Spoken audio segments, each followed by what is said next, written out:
할렐루야. 오늘 청년교회 기도에 나오신 모든 청년 여러분들을 주의 이름으로 환영하고도 축복합니다. 오늘 우리가 함께 나눌 말씀은 요한복음 14장 27절의 말씀입니다. 제가 대표로 봉독할 테니 귀로 들으시고 가슴에 새기시기를 주의 이름으로 축복합니다.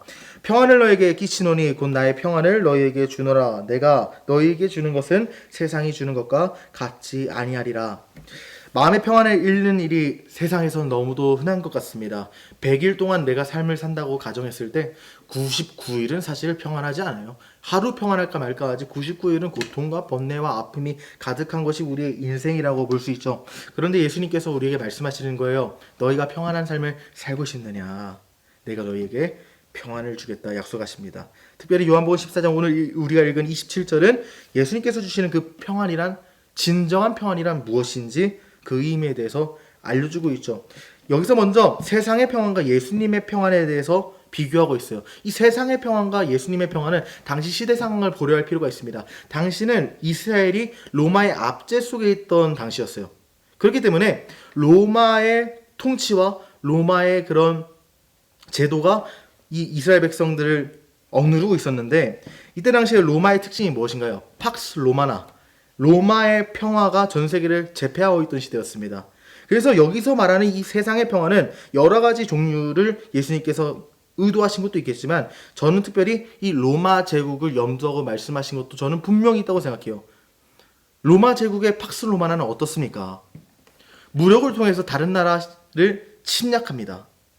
그래서 전쟁을 억제시키는데 이게 왜 평화냐고 의문이 들 수 있어요. 하지만 그때 당시에는 이게 평화로 여겨졌어요. 왜냐하면 우리가 한번 생각을 해보자고요. 한정된 땅에서 100개의 국가가 있는 거랑 1개의 국가가 있는 거랑 어떤 분쟁이 더 심할까요?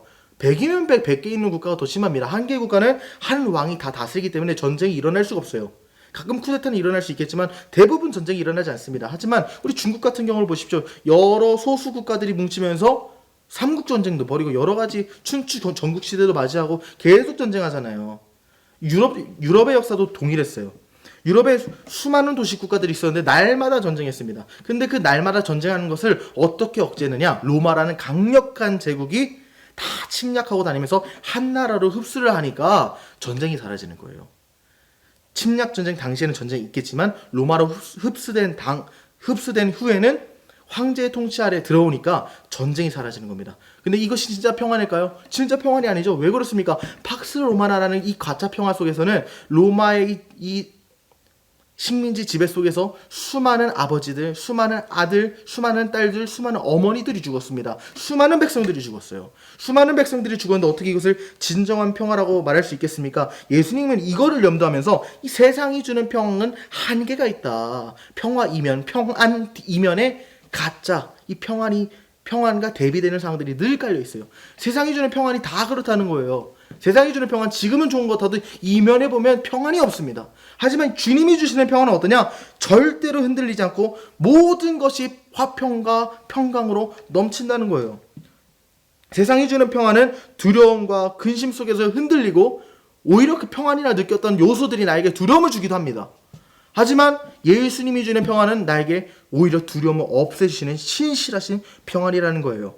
그러면 우리는 이 예수님의 약속에 대해서 신뢰해야 합니다. 예수님께서 약속하신 평안은 우리가 그분을 신뢰할 때 더욱 깊이 누릴 수 있다는 사실을 기억하십시오. 주님께 우리의 통치권을 드릴 때 팍스 크리스티, 그리스도의 평화가 우리 안에 임하게 됩니다.